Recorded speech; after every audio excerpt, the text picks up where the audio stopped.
So the latest MiHoYo game was released, Zenless Zero something whatever that the fans will mention down below. And we played it and it was just eh. But while I'm not the only one to feel this way, a lot of people online were saying, well, just go play Punishing Gray Raven if you want a really great action game. And truthfully speaking, it's not that great of an action game. But not because it was poorly designed.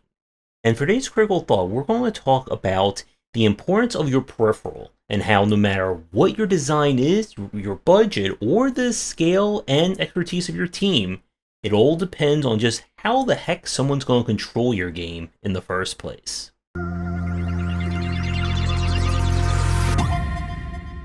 It's been a good minute since our last UI UX discussion, and with kind of wrapping all my thoughts on RTS design, I wanted to kind of think a little bit more about peripherals and control schemes, with the latest MiHoYo game and Punching Gray Raven kind of framing this discussion as well.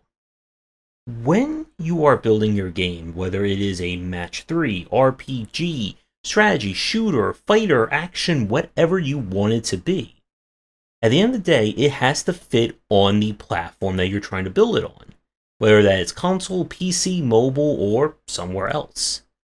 And the standardization of gamepads and kind of that control functionality was a major aspect of the console wars and the console to PC troubles of the 90s through much of the early to mid 2000s.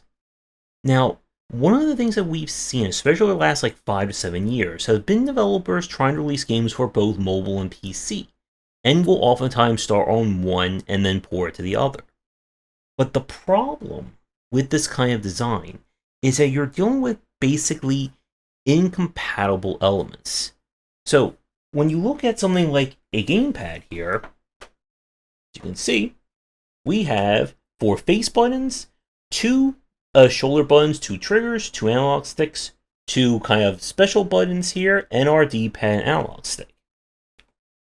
If we're going with a keyboard and mouse, you have your entire keyboard and your entire mouse. And we'll come back to that point in a minute. Now, if you're using a phone, as Blizzard wants you to know all about, how many buttons do you have on this thing? Well, you don't really have many because it is a virtual keyboard or virtual interface. So with my phone here, at most, I have maybe 2 fingers that I'm going to be using for playing. And 2 fingers does not equal a lot of control functionality. Now, for example, something even less than that, I have this Nintendo Beanie Baby that I bought a very, very, very long time ago. And this thing has no interface, no control whatsoever. I mean, I could maybe juggle it here. How would you guys like me to do some of the juggling while I'm doing my design talks here and there? Gotta be careful, I may actually hit my microphone, but you get out of here, and before Nintendo comes a-knocking. With kind of the mobile side of things, as I've talked about before, mobile design and mobile gameplay has really evolved over the past 5 years, from the likes of Azure Lane, Arknights, MiHoYo, Punishing, Wuthering, lots of words here.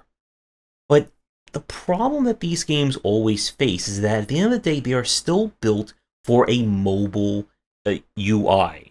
And that greatly limits not only what you can do with the control scheme, but what you can do with the gameplay as well. And to take this back to Zenless, when we play this one on stream, I mean, it's not bad. It looks really nice, but it's just very simplistic in terms of its gameplay. And the same goes for Punishing Gray Raven. A lot of the depth of these games is with the RPG side, and that's because RPG abstraction and that level of mechanics, you don't need to worry about your peripheral. I mean, how many RPGs can be played simply using, text on screen, the many traditional roguelikes and dungeon crawlers? But when you're trying to build a reflex-driven game, you need buttons. You need space in order to have multiple ways of interaction. You need multiple kinds of attacks, parries, blocks, any other rewards that you can think of. And when you don't have that, or if you only have 2 fingers to use, well, you can't really do a lot there. You can do some things, But the lesson that developers have to learn, and what you should be learning when you're building your game, is that the peripheral you're working on defines everything. And as I said, with the kind of console wars of the 90s and the 2000s, this was a huge aspect of this. Playing your game with a 3-button controller is different than playing it with 6 buttons. And then when we had kind of the evolution to a second analog stick, Nintendo's the GameCube C buttons as a opposite of that, or the GameCube's that weird little C stick nub, which I could probably get the controller out here somewhere. These things matter when it comes to video games. But to go from kind of mobile to the opposite end, when we talk about PC, more is not always going to be better. When we look at real-time strategy games or any kind of game that can be played on the keyboard, one of the major evolutions of the design was understanding we shouldn't use every single key that's on there. And again, this was the era in the 90s where it was like, okay, we're going to have O for open, I for interact, D for duck, C for climb, 7 for sevening things.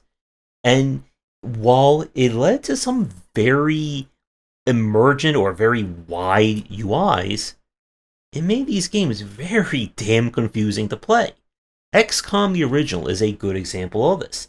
The original XCOM is a classic game, but it does not hold up well. The only people who go back to play the original XCOM today are those who played the original XCOM back in the early 90s. And when you are trying to build your control scheme like this, you have to understand what the limitations and the strengths of it are. And again, we've had many videos here, and I've written a lot about this, especially in each one of the books, or my design deep dive books. Because starting from, I think, like 2 or 3 books ago, who knows at the time when this video will go up, I dedicate a section to the UI of a game, because this stuff really does matter. If you are trying to build a game using a gamepad versus a mobile, versus my Beanie Baby that I threw over there, you have to figure out how someone's going to be able to play this game. And one of the surefire signs a developer has not thought about this, especially if they're moving from mobile to PC, is that they're not using the full use of the keyboard. So you want to have hotkeys, you want to have shortcuts. You don't want to just have giant glaring buttons on the screen that have no shortcuts that can only be interacted with a mouse pointer or a tap. And this can, in a way, affect the sales and the prospects of a game. And the reason why this is so important is that the peripheral that you're designing for has to match the gameplay you're trying to do. And then when it does, it leads to really great things. Genshin, when it was released in 2020, worked brilliantly on mobile.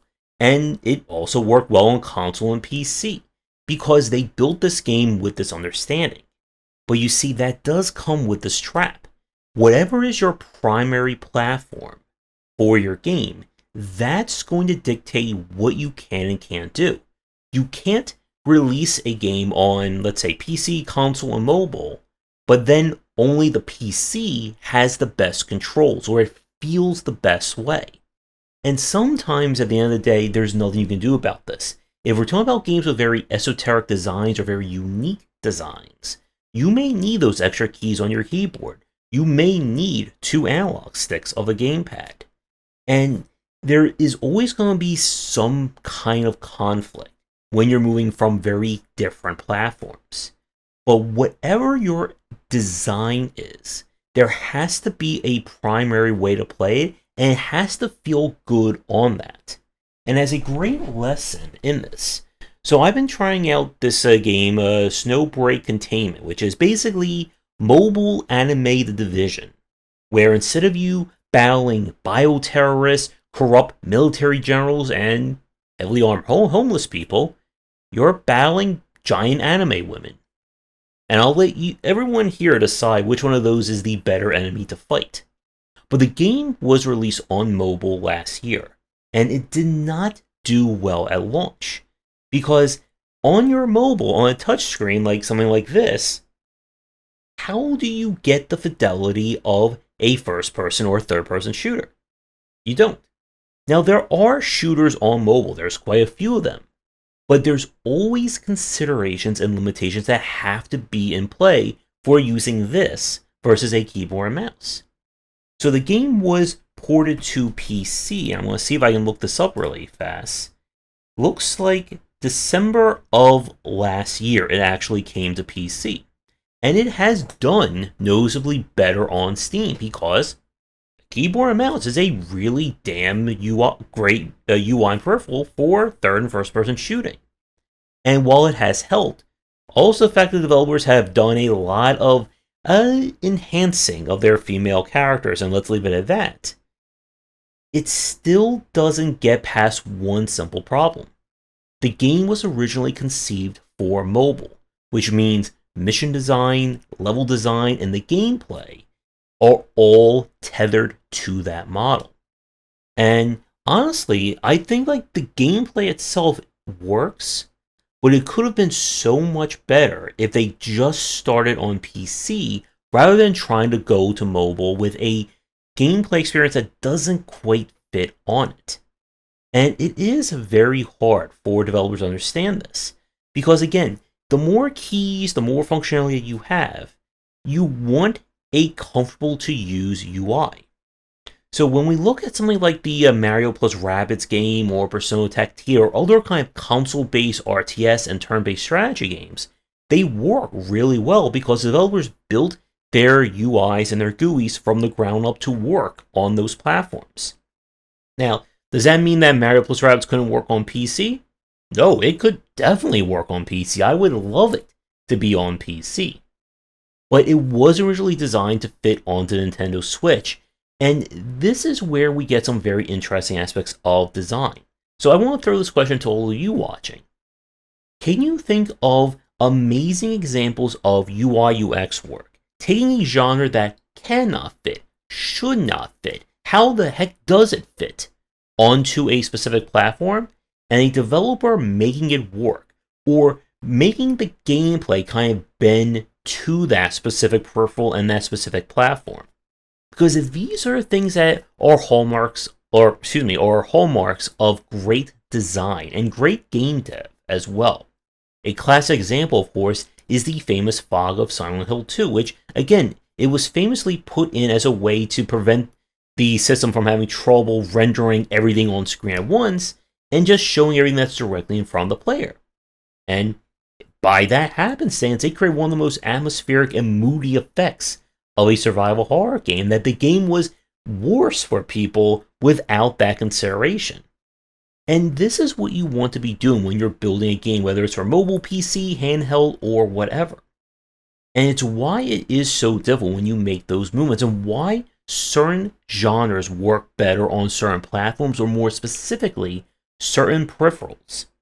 I may play lots of Metroidvanias on my PC here, but I play them using a gamepad because I do not want to try and do precision-based jumping using a keyboard and mouse. But when it's a first-person or third-person shooter, I need to be aiming for those headshots.